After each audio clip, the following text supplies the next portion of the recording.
Subscribe and share my channel Sudarsana. నమస్కారం. శ్రీదేవి భాగవతం కథలను తెలుసుకుందాం. శ్రీమాత్రే నమః.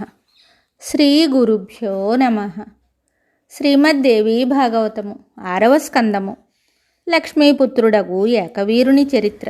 రాజు ఆ బాలుడితో చెప్తున్నాడు, కుమారా, తల్లి లక్ష్మీదేవి భగవంతుడగు విష్ణువు కృపాప్రసాదమున నీవు నాకు ప్రాప్తించావు. నరకభోగ దుఃఖములకు భయం చెంది నేను నీ వంటి కుమారునిమ్మని భగవంతుని గూర్చి తపస్సు చేశాను. 100 సంవత్సరములు తపస్సు పూర్తయింది. లక్ష్మీకాంతుడు భగవంతుడగు నారాయణుడు సాంసారిక సుఖానుభవములకై నిన్ను పుత్రునిగా నాకిచ్చాడు. లక్ష్మీదేవి నీకు తల్లి. వారిరువురు నిన్ను ఆవిర్భవింపచేసి నా కొరకిక్కడ వదిలిపెట్టారు. ఆ దేవి స్వయముగా భగవంతుడగు విష్ణుదేవునితో వైకుంఠానికి వెళ్ళిపోయారు. నీ వంటి నవ్వులతో విలసిల్లు బాలుని ఒడిలో ఉంచుకొని ఆనందమును పొందు ఆ తల్లి ధన్యురాలు. కుమారా, సంసార సాగరము నుండి తరించుటకు నీవు నౌకాస్వరూపుడవు. భగవంతుడగు నారాయణుడు నిన్ను సృజించెను. ఇలా పలికి రాజగు హరివర్మ సంతోషంతో ఆ కుమారుణ్ణి తీసుకుని తన నగరానికి బయలుదేరాడు. రాజు నగరాన్ని సమీపించగానే ఆ విషయాన్ని తెలుసుకుని ఆయన మంత్రివర్యులు ప్రజలు స్వాగతం పలకడానికి సంసిద్ధులయ్యారు. పురోహితులను వెంటబెట్టుకొని కానుకలను తీసుకొని సూతులు, వందిమాగదులు, గాయకులు అందరూ కూడా వారిని స్వాగతించడానికి ముందుకు సాగారు. నగరాన్ని చేరుకోగానే రాజగు హరివర్మ అందరితోనూ మాట్లాడారు. అందరి వైపు దృష్టి సారించి అందరి విశ్వాసాన్ని చూరగొన్నారు. నాగరికులు ఆయనకు స్వాగతం పలకడానికి సన్నద్ధులయ్యారు. రాజగు హరివర్మ పుత్రుణ్ణి తీసుకొని వచ్చి దారిలో వారి మీద పుష్పవృష్టి కురవసాగింది. ప్రజల ద్వారా ఇట్లు సమ్మానితుడై ఆ నరేషుడు మంత్రులు వెంటరాగా సమృద్ధశాలినియగు తన మందిరానికి వెళ్ళాడు.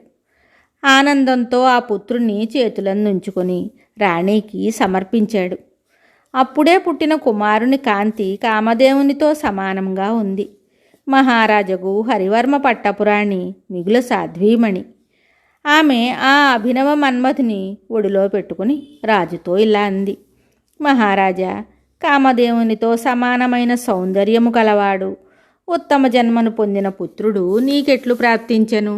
ప్రభు, నీకు ఈ అందమైన కుమారుని ఎవరు ప్రసాదించారు? దయచేసి ఈ విషయాన్ని నాకు తెలపండి.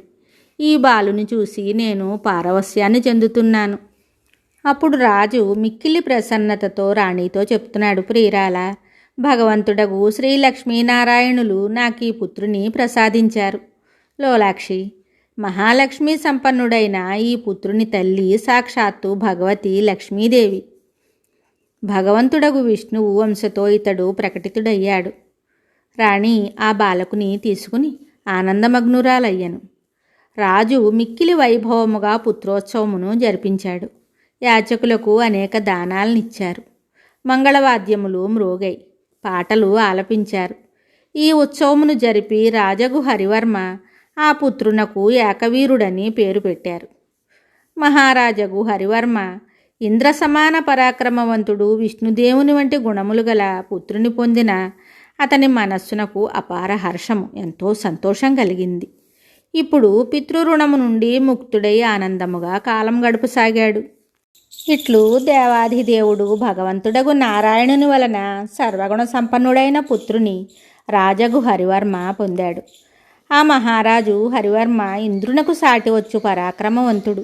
తన భార్యతో కూడి రాజమందిరమున ఆనందములను అనుభవింపసాగాడు. అతడు రకరకములైన సకల సుఖ సంపదలు కలిగి ఉన్నాడు. వ్యాసుడు చెప్తున్నాడు, రాజా, తరువాత హరివర్మ బాలకునకు జాతక కర్మాది సకల సంస్కారములు జరిపించాడు. బాలుని లాలన పోషణమునకు అన్ని ఏర్పాట్లను చేశాడు. ఇట్లు ఆ బాలకుడు దినదిన ప్రవర్ధమానుడవుతున్నాడు. పుత్రజనిత సాంసారిక సుఖములను ఆ మహారాజు పుష్కలముగా అనుభవించుచుండెను. మహాత్ముడైన ఆ నరేంద్రుడు 3 రుణముల నుండి తాను ముక్తుడనైతునని మనస్సులో తలంచసాగాను.